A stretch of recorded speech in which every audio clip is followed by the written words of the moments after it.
Must এবং have to দুটো শব্দ দিয়েই বাধ্যবাধকতা বা কোনো কাজ করতেই হবে এমন বোঝানোর জন্য আমরা মাস্ট কিংবা হ্যাভ টু ব্যবহার করি। দুটোর অর্থ যদি সেম হয়ে থাকে তাহলে কি আমরা মাস্টের পরিবর্তে হ্যাভ টু বা হ্যাভ টুর পরিবর্তে মাস্ট ব্যবহার করব? না। এদের মধ্যে সূক্ষ্ম কিছু সাটেল পার্থক্য আছে মাস্ট এবং হ্যাভ টু এর মধ্যে। আমরা যদি ইন্টারচেঞ্জেবলি ব্যবহার করি হয়তোবা অর্থের দিক থেকে খুব বেশি কিছু পরিবর্তন আসে না। বাট যদি একটু পার্থক্যটা বুঝি তখন আমাদের জন্য এই ব্যবহার করতে ইজি হবে।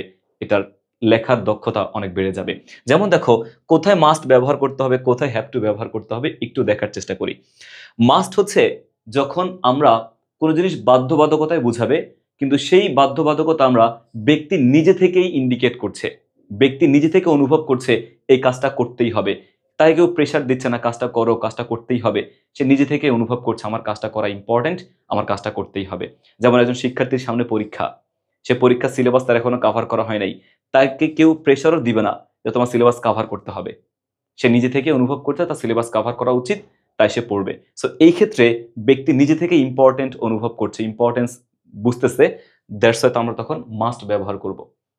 আর যখন কোনো ব্যক্তি নিজে থেকে ইম্পর্টেন্স অনুভব করছে না, অন্য কোনো ব্যক্তি তাকে হচ্ছে প্রেশার দিচ্ছে বা অন্য কোনো ব্যক্তির কারণে বা অন্য কোনো অথরিটির কারণে ওই কাজটা তাকে করতেই হচ্ছে, তখন আমরা হচ্ছে হ্যাভ টু ব্যবহার করব। দুটো এক্সাম্পল খেয়াল করি আমরা মাস্ট এবং হ্যাভ টু এর জন্য। দেখো আমি যদি বলি যে we must respect our parents, আমাদের পিতামাতাকে অবশ্যই কি করতে হবে? সম্মান করতে হবে। কেউ কিন্তু আমাদেরকে প্রেশার করছে না, বাট আমরা নিজেরা অনুভব করছি পিতামাতাকে সম্মান করতে হবে। এটা ব্যক্তি নিজে থেকে অনুভব করে ইম্পর্টেন্সটা, দ্যাটস এখানে মাস্ট ব্যবহার করা হয়েছে। আবার যদি খেয়াল করে দেখো যে I have to অবে the traffic rules, আমাকে অবশ্যই ট্রাফিক রুলস মেনটেন করতে হবে, মানতে হবে। এখন ট্রাফিক রুলস কি তুমি নিজে থেকে অনুভব করছো নাকি গভর্নমেন্ট বা কোনো অথরিটি তোমাকে বাধ্য করছে মানার জন্য? ডেফিনেটলি তোমাকে বাধ্য করছে অথরিটি, বাংলাদেশ যে ট্রাফিক যে পুলিশ রয়েছে তারা তোমাকে অথরিটি বাধ্য করছে মানার জন্য। সো ডেফিনেটলি তোমাকে তখন হ্যাভ টু ব্যবহার করতে হবে। সো সিম্পল জিনিস, যখন অন্য কোনো ব্যক্তি তোমাকে বাধ্যবাধকতা করবে, বাধ্য করবে কোনো কাজ করার জন্য, তখন হ্যাভ টু।